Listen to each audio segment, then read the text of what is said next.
একটু ছেড়ে দেবেন, আরে সামনেটা একটু ছেড়ে দেবেন, আরে সামনেটা একটু ছেড়ে দেবেন।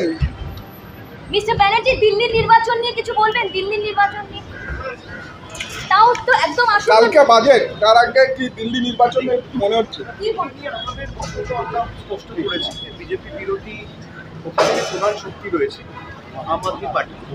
আমরা সবাই চাই তারা জিতুক, এবং আমি মনে করি যে দিল্লিবাসী বিশেষ করে গত 5 বছরে আম আদমি পার্টি সরকার করার পরে যেভাবে রাজ্য সরকারের ক্ষমতা কুক্ষিগত করার জন্য অনৈতিক, অবৈধভাবে, অসাংবিধানিকভাবে কখনো অধ্যাদেশ জারি করে তাদের গণতান্ত্রিক অধিকার কেড়ে নেওয়া এবং কখনো তদন্তকারী সংস্থা পিছনে লাগিয়ে দিয়ে তাদেরকে একের পর এক নেতা মন্ত্রীদের বছরের পর বছর, মাসের পর মাস অনৈতিকভাবে, অবৈধভাবে রাজবাড়ি করে, গুন্ডামি করে জেলে ঢুকিয়ে রাখে, তার জবাব মানুষ দেবে।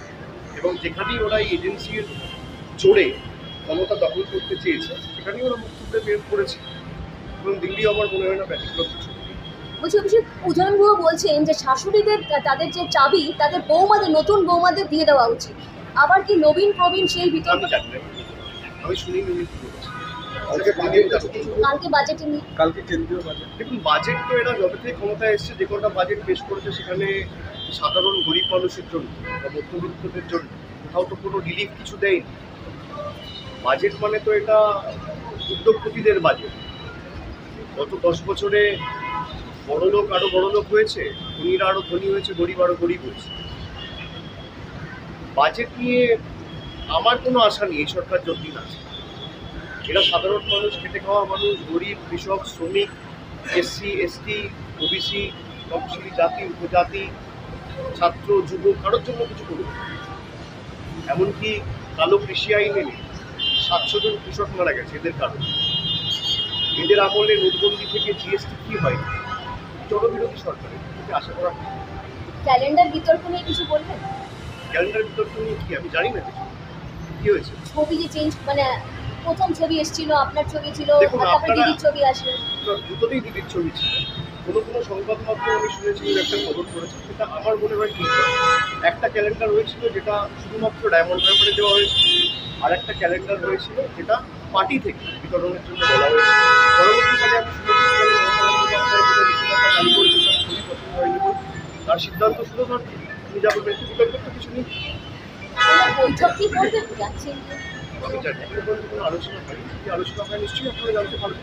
দাদা, কুম্ভ মেলা ভিআইপিদের জন্য যে জায়গা ছিল সেইখানে দেখা যাচ্ছে সম্পূর্ণ ফাঁকা, এবং সাধারণ মানুষের জন্য দেখা গেল। আপনারা তো প্রথমতই বলি ঘটনাটা অত্যন্ত দুঃখজনক, কিন্তু আপনারা দেখেছেন যে এতদিন ধরে কুম্ভ চলছে এবং মহাকুম্ভ 144 বছরে একবার আসে, সবই ঠিক আছে।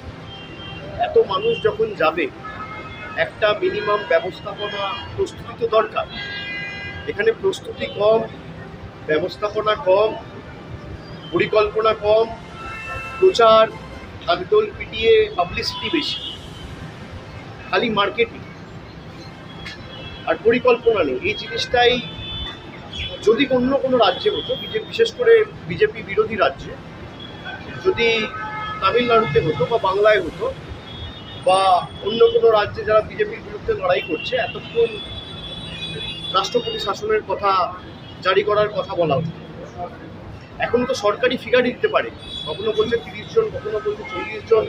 আমি যতটুকু দেখেছি, শুনেছি, ওখানকার যে কজন সাংবাদিকের সাথে আমার কথা হয়েছে, সংখ্যাটা 100 পেরিয়ে গেলেও অবাক হওয়ার কিছু নেই।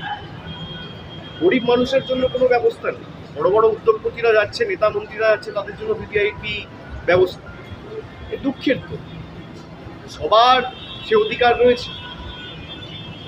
গরিব মানুষ, বয়স্ক মানুষ যারা 70 বছর, 75 বছর, 80 বছর, এমনকি 90 বছরের বয়োজ্যেষ্ঠ লোকেরা একবার কুম্ভে যাচ্ছে যে আমরা স্নান করব, তাদের জীবদ্দশায় একবার এই সুযোগ পাচ্ছে।